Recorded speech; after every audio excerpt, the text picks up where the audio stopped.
Artisans of Western Massachusetts is a collective of artists, weavers, and crafters, and more who work independently, creating their art, but band together to promote their work and help each other grow their businesses. 3 members of the organization visited us, and Western Mass Artisans President Lou Leland started the discussion, telling us more about the group. So we're a tax-exempt nonprofit, a collective of handmakers, crafters, artists, and business owners and community members who come together with one cause. And we've got a few goals. One is to make sure that the vibrant creative culture in Western Mass stays alive, and that's through supporting our work.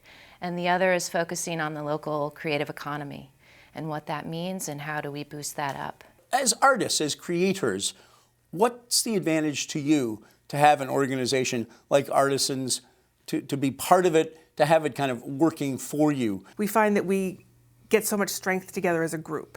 So we're all working, you may be working on something and I could benefit from that and vice versa, and we're, the rising tide raises all boats, kind of.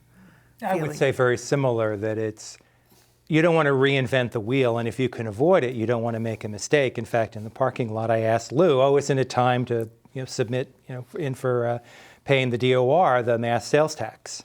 And and I had a question about what I should do on that, because I've only done it twice now. And since I only do it quarterly, you can sort of forget what to do. So to know that you've got people that have already been there and have already done it, it's just incredibly helpful. And Linda Rule Flynn, Flora Lee, you artfully preserve flowers and memories, it says on your website, and I didn't get that exactly right. Botanical collages, have one here on the table, and what you've done is you've taken, I think, is that a wedding invitation, and put it with flowers from the event? Or explain what you got. This particular is the bride's bouquet. So she brought me the bouquet that she carried down the aisle, and I pressed that. So I preserve it, and then I put it with her wedding invitation and frame it. It's all archival and meant to last years and years and years, chemical-free process. So she has that memory of the day. You can have a photograph of the day and a memory of the food, but you don't hang the food on the wall. You could hang that on the wall. So that's what it is. Lou Leland, Lou's Upcycles. Now, I got to be honest with you. Somebody came in my office, somebody working on this, and looked at it and said, is that bicycle they make that just... And you get that a lot. You are recycling, but because, now correct me if I get this wrong, but I think the sense is because you're doing something better with what you're using, plastic bags, you're upcycling them. You're making jewelry, you're making glass cases, you're making... Talk about your creativity, your art. Upcycling is essentially that. Something that would have been trash can now be something functional. So I came with my president hat on and didn't bring my work. But essentially, I take plastic bags and use heat and pressure to fuse them together, and that creates a really great textile. And from there, I make a whole line of accessories from that. And in the visuals we've seen of your work, the colors are magnificent. I mean, you don't think of plastic bags, but they do come in so many different varieties. And what you're able to do with that really is, I think, a lot of people, they say, that's made from a plastic bag? That's why I sell in person, because you have to see it up close to realize, I just ate that type of food and threw that wrapper away. I'm trying to make the connection between something that would have been thrown away that now we can use again. And I ran across a term I'd never heard before. The bags are kind of, through this fascinating process, turned into plastic yarn, or plarn, it's called. Oh, yes, that's a good trend now. So you can actually knit or crochet with plastic bags, cutting them into strips. Yeah. Lawrence Peters, don't want to leave you out. Okay. Looking right at now, you've got one of your creations around your neck, right? I do. The Woven Studio, and you've got more here, a beautiful array of colors. Mm-hmm. You were in marketing, in the publishing business, sales. Am I right? Sales, in publishing, and said enough of that, and we can all understand that, I guess, in today's corporate world. But what brought you in this direction? Well, coming up to marry my now spouse, and also to make good on something that I never did when I was a kid, which was to get into the fashion business. And at this stage in my life, actually was the suggestion of someone who I trust a lot, said, why don't you try weaving? I'd never done it before. And so now what I do is, using my Shat Baby Wolf, which, by the way, it's sort of upcycled in that I bought it at an auction in Munson.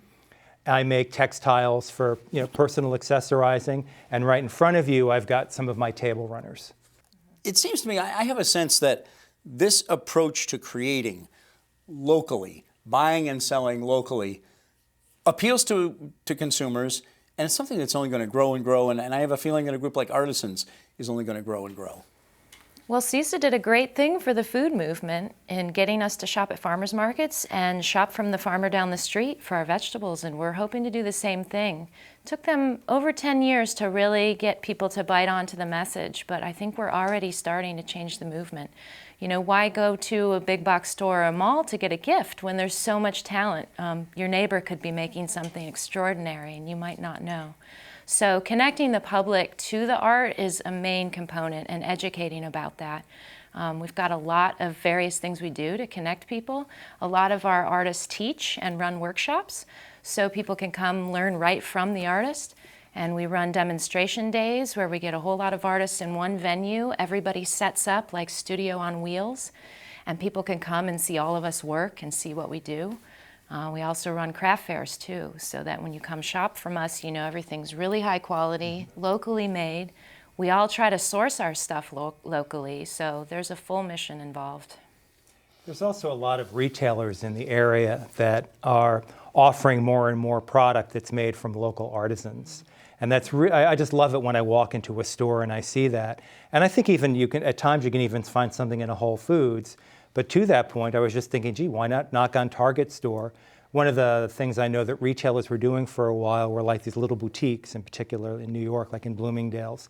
And I thought, why not have a local artisan boutique within like a local Target? Or we don't have to exclude the big boxes, but you know, knocking on that door is probably going to take time. Linda Ruhl-Flynn, not a lot of time left, but let me ask you, you mentioned this is a business your mom started. You've kept it on really in somewhat of a dedication and memory to her, Flora Lee, but it's got to be super satisfying to deal with clients, to take something from maybe the happiest day, most special day of their life, and make it permanent and final for them. It is. It's really an honor. I really do feel that way. They're handing off to me something that is so special and so important to them, and entrusting me with that. And it really is. It's an honor. Thank you. Lou Leland, Linda Ruhl-Flynn, Lawrence Peters, Artisans of Western Massachusetts, thanks for spending some time with us. Thank you.